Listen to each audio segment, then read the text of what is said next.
Given the current trajectory, we estimate that approximately 7 million of these 7.9 million homeowners will be forced into vacating their properties. And this estimate of 7 million units includes only the borrowers that have already stopped making their mortgage payments. It does not include the 250,000 new borrowers per month who are going delinquent for the first time. Shocking update as something malicious is happening with home foreclosures, as essentially all of America is under the impression that the real delinquency rate is in the low to mid 3%, and that the loans today are nothing like subprime. Now, what if I told you guys that all of that was a lie? Today, I have our community expert in all things foreclosure and all things delinquency. I have Melody right here to break down all of the updated, most recent data from HUD, and also to help analyze why are people even going into foreclosure in the first place, and is FHA the new subprime? Melody, how are you? I'm doing well, Travis. How are you doing? I'm doing good. I am exhausted from all of the reporting on the fraud and corruption with the appraisal district. Man, there's been a lot of people that have come forward to try to stop that. So doing good. Thank you for asking. Congratulations on finding him, Travis. That was amazing. And it also just shows how powerful your community really is. Yeah, I mean, right place at the right time, you know. And speaking being at the wrong place at the right time, I wanted to play a video for the viewers. I wanted you to react to it, Melody. It's actually Ben Bernanke telling the public that essentially there's nothing to worry about with mortgages, that subprime is only 10% of the total, that prime buyers are perfectly safe. So I want to play this video, and then I want to come back and I want us to figure out whether or not things have actually changed or whether or not things are the same. Developments in subprime mortgage markets raise some additional questions about the housing sector. Delinquency rates on variable interest rate loans to subprime borrowers, which account for a bit less than 10% of all mortgages outstanding, have climbed sharply in recent months. The flattening in home prices has contributed to the increase in delinquencies by making refinancing more difficult for borrowers with little home equity. In addition, a large increase in early defaults on recently originated subprime variable rate mortgages casts serious doubt on the adequacy of the underwriting standards for these products, especially those originated over the past year or so. As a result of this deterioration in loan performance, investors have increased their scrutiny of the credit quality of securitized mortgages, and lenders in turn are evidently tightening the terms and standards applied in the subprime mortgage market.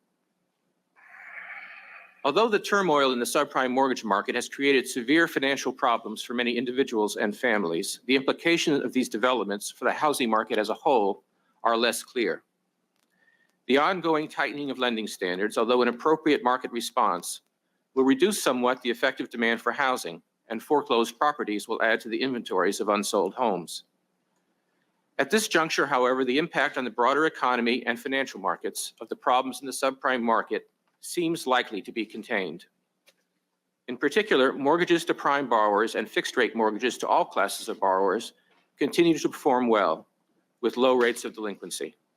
We will continue to monitor this situation closely. I'm sorry to put you through that, Melody. I think it was appropriate, but you know, he's talking about he's even talking about when prices go down. He said that when prices go flat, people struggle to refinance. That obviously leads to delinquency. But I'm more interested to get your thoughts on do you think he was right? Was there no issue with the prime fixed rate borrowers? What is your take on what he said? So I think, Travis, what we have to look at is, when was this speech made? March in 2007. March of 2007. That sounds about right. And delinquency peaked in Q1 of 2010. And so what he's discussing here is a subset of the market, the subprime, that's where you saw the delinquency start because of resetting of rates. Well, Travis, we know that Ginnie Mae outstanding of mortgages has doubled since that time period, essentially taking the place of those private loans. And they are at they're over a 10% delinquency right now. And so a lot of people often will say, well, FHA, it's a smaller part of the market. Well, FHA and VA in the Ginnie Mae securitizations, again, has more than doubled since the GFC as those private lenders backed off. And so we know, because we are in this industry, we've seen loans with credit scores of 620, 580, even smaller for government backed loans if they could bring the down payment. And those are at a very, the last report I saw, and you may have a different number, but the HUD loan performance report was at 12.1% delinquency for FHA, which is over that 10% delinquency. But going back to what your question was, is it always starts with the riskier products. But then when you had the credit event in the markets and you had people losing jobs, that's when your prime borrowers got hit. And they became the majority of who came under stress and who went to foreclosure. And so it wasn't just a subprime crisis with a bunch of little, unruly folks, strippers, things like that going to get loans. It was, and by the way, guys, we still have that private market. It's called non-qualified mortgage, and they do debt service coverage ratio loans or DSCR loans or interest-only loans.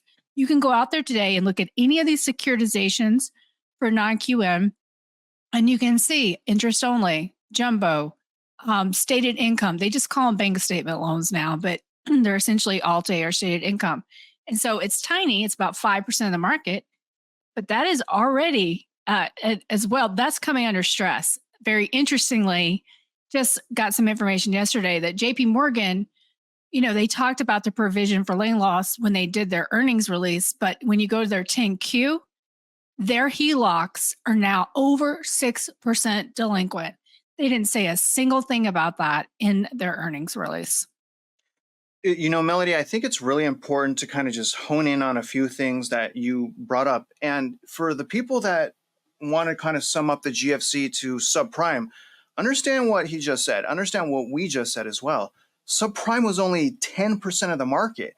We have areas in our market right now that are more than 10% that are essentially subprime. But here's the craziest thing of all, Melody, and I want to get your reaction here. We were supposed to put an end to subprime. They passed passed legislation called the Dodd-Frank Wall Street Reform and Consumer Protection Act. That created qualified mortgages. Qualified mortgages was supposed to be like the Superman of foreclosure, essentially putting together rules and guidelines to make sure that people could afford their houses. But what I have learned recently, though, Melody, is they were violating the qualified mortgage guidelines the entire time. Take a look at what I found here. I mean, this is absolutely shocking. This is from the CFPB. And they're basically what happened is they did a report back in 2018 and found that over 940,000 loans that closed in 2018 had a debt to income ratio, Melody, that was too high. And again, and it goes on here again, DTI above 43%, 957,000 loans, that accounted, Melody. And these are the good prime fixed rate mortgages. This is what I'm really trying to explain to the viewers. These are like really good loans. And 16% of those loans are in violation of qualified mortgage, meaning they can't afford their house based on their own calculations and guidelines. Do you look at this as like a total failure to protect the public? Because instead of informing the public and tighten the back end on the AUS, why they give the lenders the ability to change the debt to income ratio, I think it's so stupid.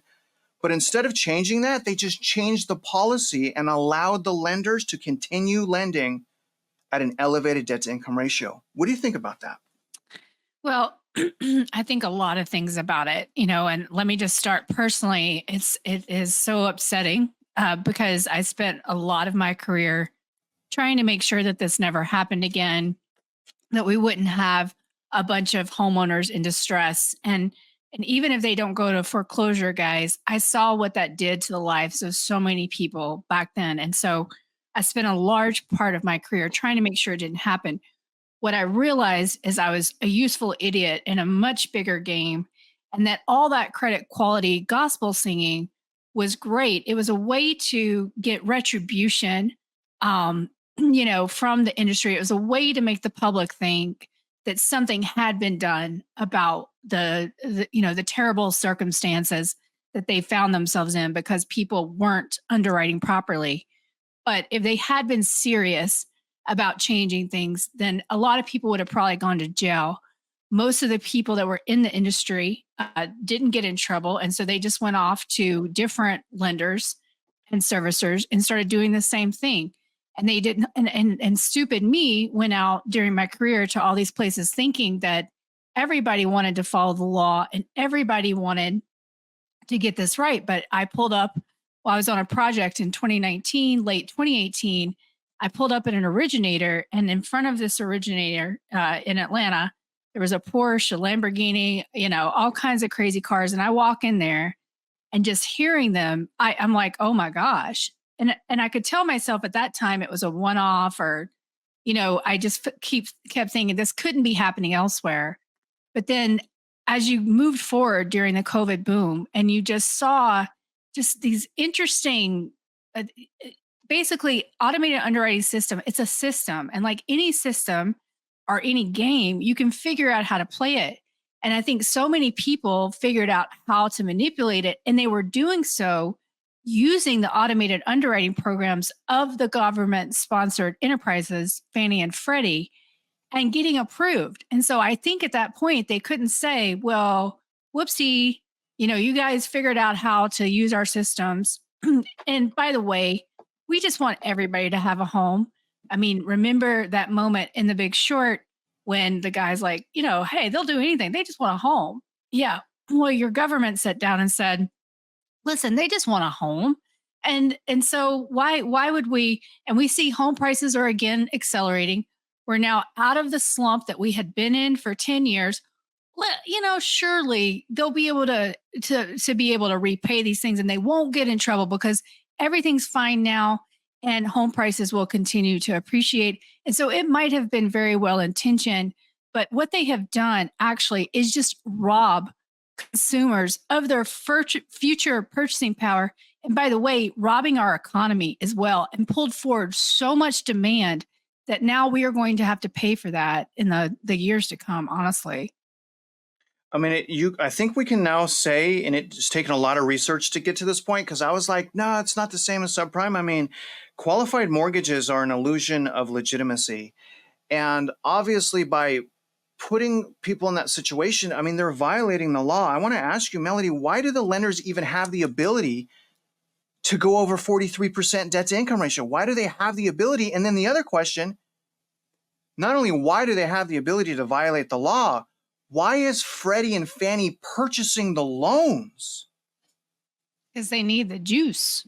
But, I think it goes back to that FHA program first. We used to kind of, I know it stands for like Federal Housing Authority, but you really kind of used to know that program as first-time home buyers.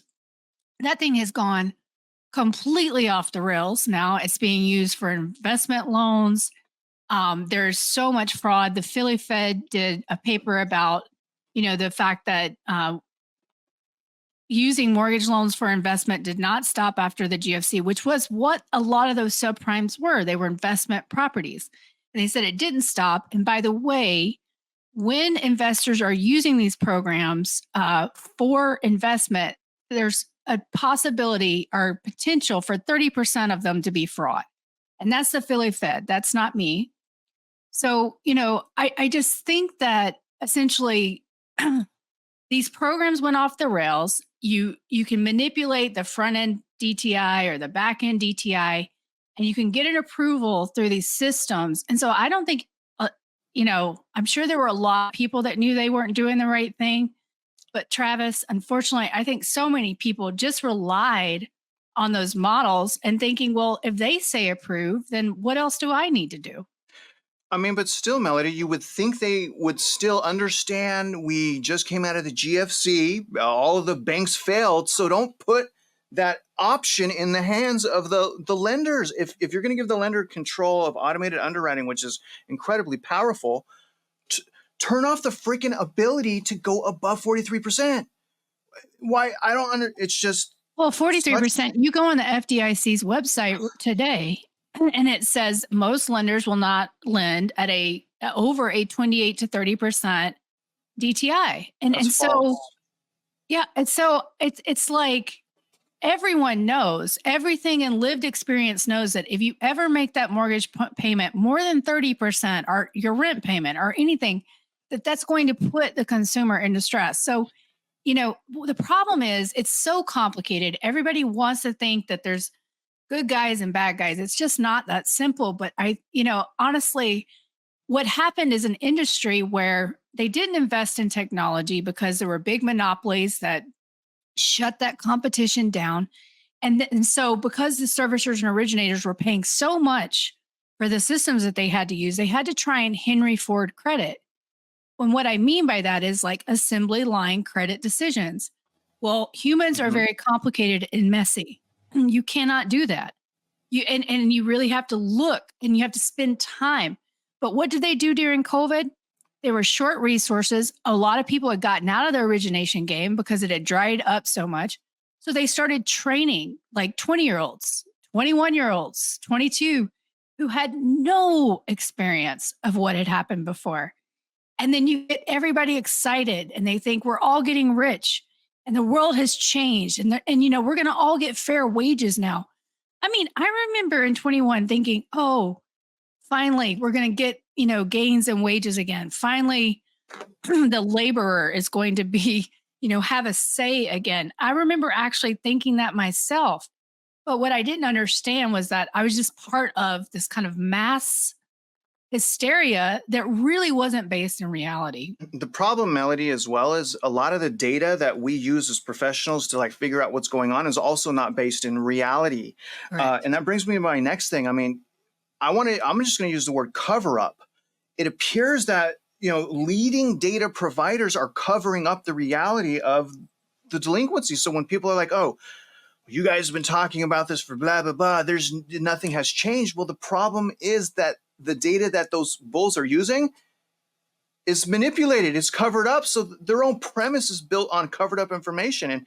And here I actually have the July data right now, Melody. This is updated. I don't even want to go over Black Knight anymore because I'm so disgusted, because Black Knight again is saying about a 3.5% delinquency rate. But you see right here, as far as homeowners behind on their mortgage, the delinquency rate is more like 5.17% of all loans, FHA and conventional loans. That's 4.2 million households, okay, behind on their mortgage. I saw highlighted above this something that is also pretty incredibly concerning, which is the households that are also behind on rental payments. Right. It's basically more than 1 in 8 renters are behind, 13.1% of renters, or 6 million households. A total of over 10 million households are behind on their shelter payment right now. Is that an indication that qualified mortgages work? I came to understand that I was very young during the GFC. We were in the middle of a crisis. They kind of tried to make you think you were saving the world by participating. And, we were TARP recipients. None of us slept. We were in the office 185 days straight in 2009. And they really tried to convince you were part of a white knight group coming in to save the economy. And what I've come to since understand is a lot of that was just performance. It was just performance for the public, that those of us at the top 5, and we just happened to be the redheaded stepchild that got included with all the banks, as our parent was GM initially. It's like they just had to, they didn't go prosecute the people that had really done the crimes, the people at Bank of America and all of these places where if they looked at their monthly income, net income, and they saw that they were falling a little bit below, they would go do a securitization, and they didn't care what dog poop was in that thing. They didn't care. They would just go out there and they'd spin up that securitization. They'd sell it to the marketplace. They get great juice. And people did that over and over. None of those people went to jail. So what did you have to do? You have to perform some sort of hand slap, right? Sorry, I'm getting over a cold.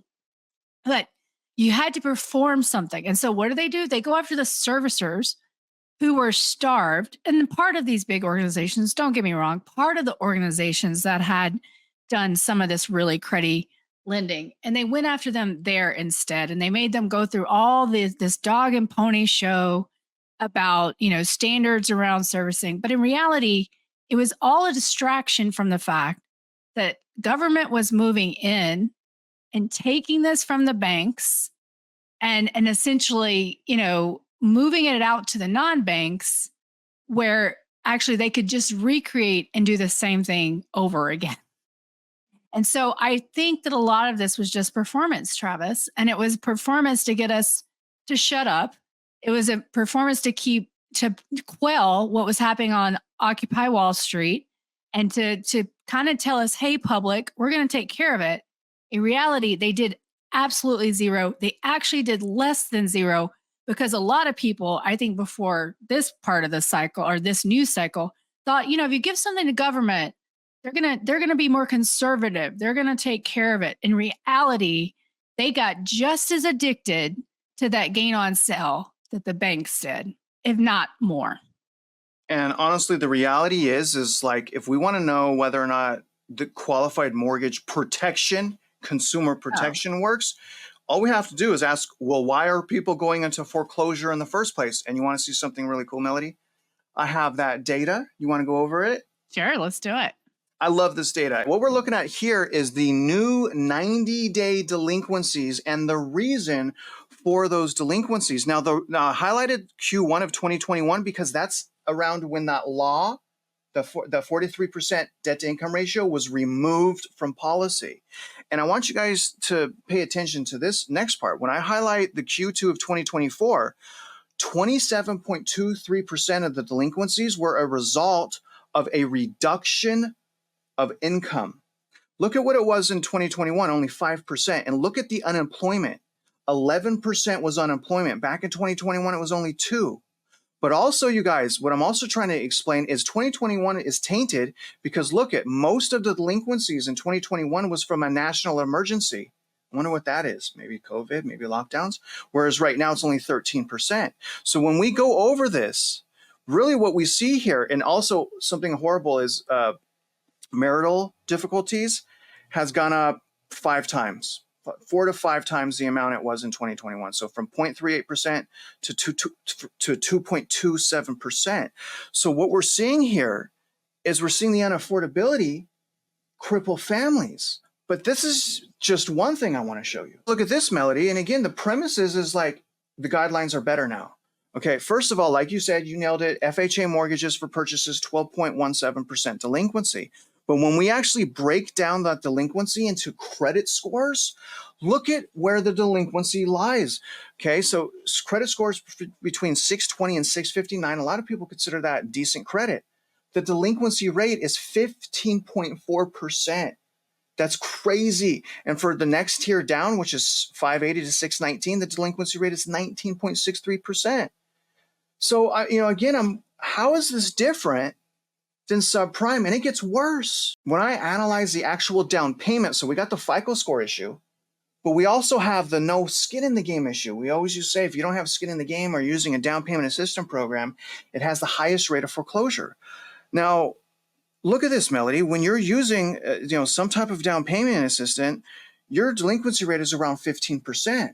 But what's really shocking to me, and I'm wondering if this has to do with what you've been investigating, look at seller funded.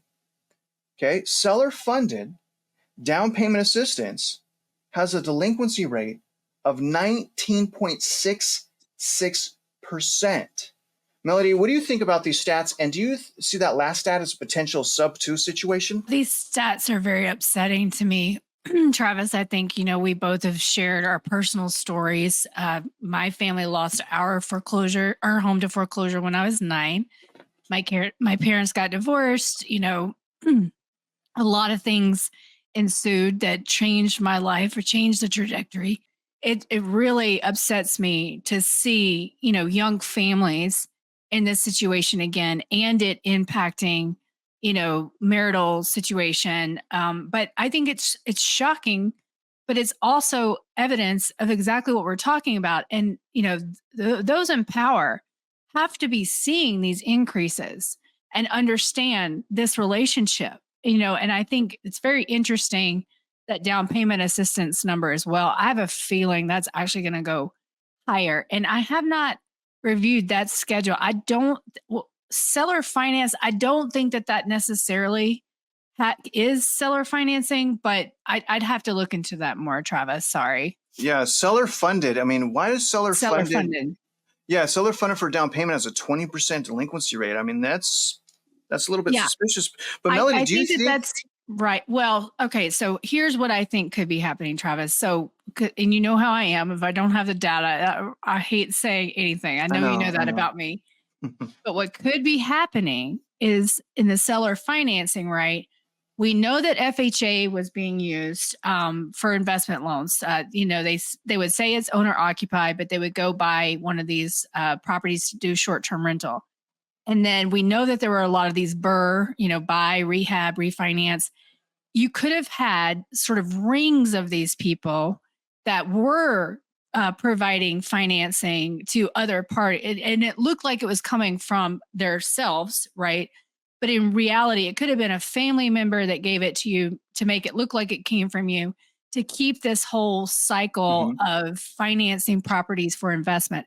So to your point, Travis, I was going for the definition, but in reality, I agree that likely, I mean, believe it or not, because down payment assistance, you would have to go through more hurdles to actually qualify for that. But seller finance or funded, they're not going to really know where those funds came from if you kept them in your account for a certain amount of time. We call that on the origination side a gift of equity. And a gift of equity, you could do all kinds of stuff with a gift of equity, include structure the loan as if you were putting 20% down to avoid PMI for conventional. So you got to do all kinds of compliance, but it's not even that much compliance, because come to find out, they're not even enforcing or reviewing anything to begin with. And so I have a question, Melody, as a result of this lack of regulation, the lack of care, the lack of enforcement, the fact that Fannie and Freddie is still purchasing these bad loans, do you see this problem getting worse? Well, this problem. So I think we are at the late stages of they are trying to get everybody into some kind of loan they possibly can. And, that's going to be a second lien as well. And they're out there doing, there's still, I think, about $5 billion out there for down payment assistance. Some of that might get clawed back at the beginning of the year. But, the problem we haven't even started to see. The problem is going to be a year from now, 2 years from now, 3 years from now. I mean, because so we've started to see early delinquency. I think people may have heard me talk about those huge increases from May to June, over 19% and 30 plus delinquency. That's just not something you see often in mortgage unless you're in times of distress. So we're starting to see the signs of I guess the results of this change in policy, but it is just beginning. And my fear is it is far worse, but you still have people trying to get them in right now. Yeah. The doors are still not completely shut. If you look at the senior loan officer survey, it kind of pointed to a little bit of loosening of credit. And so I think this is the last part of the cycle where they're out there calling, come one, come all. Yeah. And, and then you're going to get trapped. And what are they doing? They're pulling forward some demand, but they are absolutely eroding that person's purchasing power in the future. Melody, I've heard some things like if there was an issue with delinquencies, we would see that, right, in the new listing data.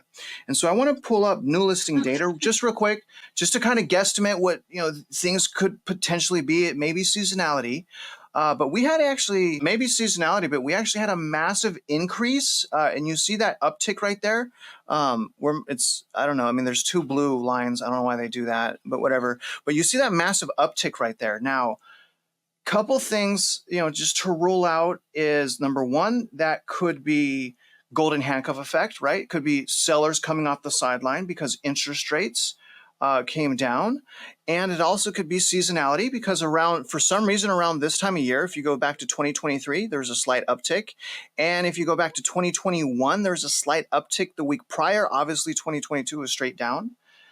My point is, that's a pretty sharp increase of new listings. Do you see that as any type of indication that there may be forced selling? Well, so what I've started calling it is motivated, right? Because we're not 6 months in, we're not 7 months in, and so they're motivated. They're coming under stress, and they're like, okay, I better list this thing and get out there. I don't think we've hit distress selling yet, but I will tell you that something I track are payoffs, because before every default cycle, you're going to see payoffs increase. What are payoffs?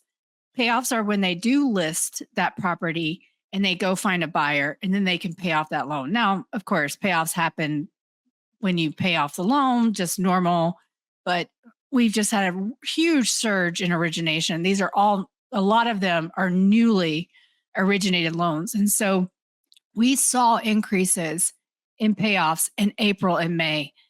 So I do believe that there probably were increases in new listings in the spring due to motivated selling, not yet in mass distress. And this is what I just find it so curious to me when I talk to the bulls. It's like, okay, well, but what's going to save these folks? Like, what's coming down the line? We're seeing layoffs accelerate. We're seeing people that even before massive unemployment cannot afford their homes. What's coming to save all of these homeowners? And you have showed a chart, I've showed charts, that delinquency is highest in those new originations, 21 and 22. What's coming for those people to help them? AI? I mean, Well, that's going to help the other direction, right? I honestly, Melody, I think realtors want to think that they're the ones that are coming to the rescue of these homeowners. And what I want to do, I think this is a great segue, because my question for you is going to be, are realtors helpful? But before you answer that, I want us and the viewers to listen to an ad from the National Association of Realtors that they played in 2007 and 2008 on the edge of total financial collapse. And I want you guys to ask, as you're watching this, how helpful are these messages? When you have a family, it's always a good time to buy. It's a great move-up market. In this market, there's a lot of options. The interest rates are low. It didn't make sense for us to spend the same amount of money renting something when we could own it. Working with a realtor took all the guesswork out. This is the best market in years in terms of choice. Okay, this is from 2008 now. Home, family conditions often outweigh market conditions. If you purchase one of the millions of homes that will be sold this year, the National Association of Realtors wants you to know that you're making a good move for your family and towards building long-term wealth. In fact, 60% of the average... I will say 100% of the homeowners that followed her advice went upside down in their home. And real quick, Melody, I wanted to point out that their message... Why weren't they sued? I don't know, but their message... Because people lost everything and they didn't have any money to sue. But I mean, I just mean they're the largest lobbying group in DC. Like, why didn't they get in trouble for those commercials? But and another thing I wanted to point out. Okay, so it was the same. So horrible collapse, and their message stayed the same. But did you notice, Melody? And I see people getting bullied around social media all the time. Do you notice how in both of those messages they used family? Mm-hmm. They use the word several times, family. If you care about your family, then any time is a good time to buy. What are your thoughts on these realtors using, family and the fear of missing out? And overall, do you think realtors are helpful? Well, so I think it's also funny in that first commercial you showed that they talked about it being smarter to own a home than rent it. Those dynamics have changed, and there's only 2 or 3 cities now where it's actually cheaper to buy than rent. That used to be true, guys. And so, the message got harder. The message has gotten a lot harder. But of course, they're going to use family. I think what's interesting about this last cycle is they actually kind of went out there a little more using investment and passive income, and because making money and it is really, you can see it in that second commercial where they talk about the wealth effect. These are our economists who think that the way that they drive the economy is by making you feel more wealthy. So you go spend more, but in reality, you just get further and further enslaved to your debt. And so what do I think about these realtors? Well, I think most of them, excluding the ones who are really in it because they love the idea of, helping someone to buy a home that makes them happy. And there are those, but most of them are just useful idiots that work for a very large organization that has a lot of vested interest so I think, making the realtors the bad guys, I think that's a shortcut. I mean, this is NAR. This is this monopoly. And I think one of the reasons the inventory myth has been so prevalent is because they did have such a lockdown on media, on, their lobbying efforts. And in reality, they've lost relevance. And so, but they are duping us. They've been duping us. They continue to try to dupe us. And I agree that, using the word, they're using your emotions, they're using your heartstrings to basically squeeze every last penny out of you. I hate it, Melody. Absolutely hate it. Now, I just wanted to end. I have one last question. I'm going to put it on the screen. I'm going to read something. In case you guys don't remember, Melody has a Substack. Go to her Substack. It's going to be in my description. Support her. Subscribe. All right? Subscribe to it. Get the paid version. But I had a question, Melody. I was reading the one that the Substack you released 2 days ago. And I want you to explain what you mean by this to the viewers. And you stated many, maybe you're including me in that many, I don't know, many, including myself, have argued that we were likely to see our fearful leaders do anything and everything they could to keep the markets at nosebleed levels to ensure smooth selling until the election. Why are you saying that? And do you think that as soon as the election's over, that's when the collapse starts? Yeah, I think the horse got out of the barn, Travis. And this is something we said on our show DNN last weekend when we were talking before you saw that market rout earlier in the week. I said, absolutely, they're going to do everything in their power to keep this under wraps. The fact that we're seeing this insane weakness in the housing market, the fact that you're seeing this destabilization in the stock markets and bond markets due to, over speculation with the carry trade with respect to the Japanese yen. And so they will do everything they can, including there's been some well-known economists coming out accusing Yellen of actually trying to do yield curve control by issuing shorter term duration debt to get those rates down. And they're trying, but sometimes these forces are just so powerful. And I think with what we have just recently seen in terms of, having to call our president into question, having to see a former president, an attempt at an assassination. I think as humans, we all had to stop and go, wait a minute, things cannot be as rosy as they're telling us. And so I think that the powers that be were out there doing everything they could to make us think that it was just fine, but the horse has left the barn. Now, they're continuing to try to do that. When you look in mainstream media right now, they're talking about, JP Morgan came out and said, hey, the carry trade is 3/4 over. And people don't know what that is. That's what everybody was blaming what happened in the stock market. But they don't know that at all. And just like they didn't tell you about the 6% delinquency in their home equities, they're not going to really tell you what they know. And so right now what's happening, guys, and this is our pal Jack does such a great job at this. Right now what's happening is the insiders are getting out and they're going to leave you holding the bag. So that is, they're trying to make it look rosy so they can all exit, they can sell their stocks. And that's what Bezos has been doing. That's what the guy at NVIDIA has been doing. Buffett sold his Apple and Bank of America, or half of his Apple stake. The insiders, the people that know, are getting out, and they're going to leave you holding the bag. Yeah, but it doesn't have to be that, Melody. They could just not buy stuff.